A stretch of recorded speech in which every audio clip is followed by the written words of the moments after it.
I want to go over to France. The Frenchman. Actually, there's an Englishman there who you may have seen on YouTube. This thing is spreading like wildfire, except, I think, in the United Kingdom. He's a parliament member, Daniel Hannan. He kind of gave a tongue lashing to British Prime Minister Gordon Brown. Watch this. Last year, in the last 12 months, 100,000 private sector jobs have been lost, and yet you created 30,000 public sector jobs. Prime Minister, you cannot carry on forever squeezing the productive bit of the economy in order to fund an unprecedented engorgement of the unproductive. You know, and we know, and you know that it's nonsense. The markets have said so, which is why our currency has devalued by 30%, and soon the voters too will get their chance to say so. They can see what the markets have already seen, that you are the devalued Prime Minister of a devalued government. Yeah. Daniel, welcome. First of all, thank you for speaking your mind on this. It's refreshing, especially being there in France, to hear some common sense. Help me out. Yesterday, basically your Treasury Secretary, the guy who runs, the Bank of England, came out and said, we're out of money. Stop spending money. Yet the rest of the world, including us, spending money like it's out of control. What is going on? Yeah. I mean, that's because we've already spent all of ours, right? It's not because we've got this right. It's because we got it wrong earlier than you guys, and so the coffers got emptier quicker than yours did. You've got problems, but I wish we had your problems. You're making things worse, but you're starting from a better position. Every single thing that our government has done, literally every single thing it's done, has made things worse. The bank bailouts, the nationalizations, the subsidies, the deferred tax rises. There is not one thing that they've got right. Okay. And it's so often the way in politics, isn't it? The toughest thing is just to say there's nothing to do. You guys now can't even sell your bonds. You can't sell, like we have T-bills, and that's our debt, that's your debt. Nobody's buying your stuff. That is in our future. You say we're turning into Zimbabwe. Oh, yeah, and we're right behind you, Jack. Daniel, please explain. You say that you are in a better position, we're in a better position than England, but it's because you've had socialism for so long.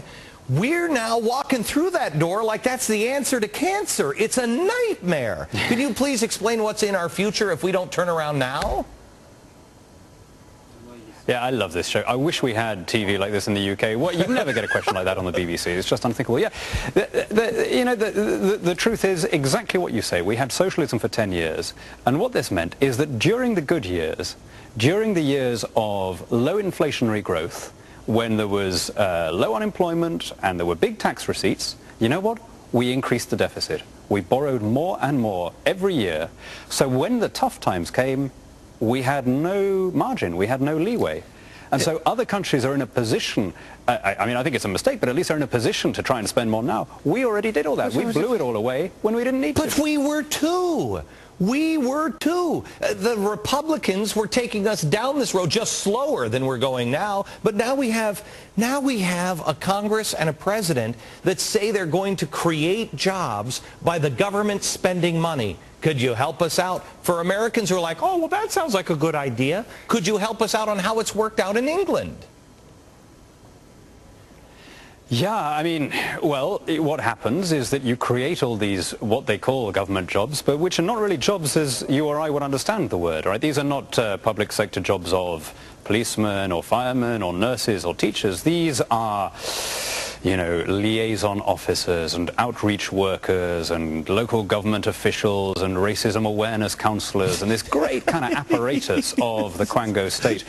And the basic purpose of creating these jobs is to make them want to vote for the guy who created the job, because they know that if a fiscally conservative government should take over, they are going to lose their jobs. And so we now have a kind of out-of-control Labour government that has got nothing to lose, because they know that it's going to be us who has to pick up the mess in the event, and they would rather rather bankrupt and break every last thing in the Treasury than alienate their last remaining constituency, which is the government employees who know that they've got nowhere else to go. Real quick, could I ask you this? We've only got 30 seconds here, Daniel, but you're standing there, you're the parliamentary representative for the United Kingdom there at the EU. So you're standing there at the EU. There's a push to unite us all under one big global umbrella. Do you think that maybe some of these decisions are being made all around the globe to trash the dollars, to trash the pound, to trash everything, to be able to have one big global uniting there in the end that could save us all? I certainly think that the more remote government is, the worse the decisions get, the more expensive it becomes, the more bureaucratic it becomes. You know, one of the really good things that you guys have got right, and that I really want us to import from you, is that you've devolved power. You've got this Jeffersonian idea that you take decisions as closely as possible to the people. And unfortunately, it's turned into a comedy show. But I tell you, you haven't been here for a while. You've got a constitution, I tell you, you've got a constitution that begins we the people. The Treaty of Rome begins His Majesty the King of the Belgians, right? Yours is based around decentralizing power, taking decisions. Ours is based around ever closer union. And so whatever your problems are, you know, the way Texans used to say, we got it this big, I'll tell you, in Europe, we've got your problems this big. Daniel, thank you very much. We're going to lose your window. Would love to have you back, sir. Boy, that guy, I mean, please defect. Come over here. We need more like you. All right, I've been telling you to set your DVRs and your TiVos, but you haven't done it yet, haven't you? No, you haven't. Here's a slick commercial to convince you to do it. Take a look. Oh, hi. Do you have a TiVo or a DVR? Did you know you can use your DVR to record this program 7 days a week? And did you know that if you record Glenn Beck on Fox News, you can fast forward to the commercials?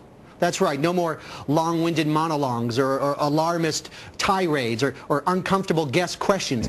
Do you think I have problems in my marriage? My wife did not even get me a card for Valentine's Day. Now you can skip the sweat and the schoolgirl blubbering and get straight to the commercials that this country needs for economic recovery.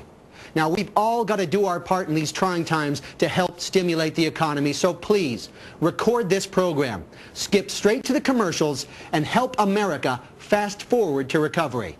Trust me, it's a better idea than anything they've come up with in Washington. Change.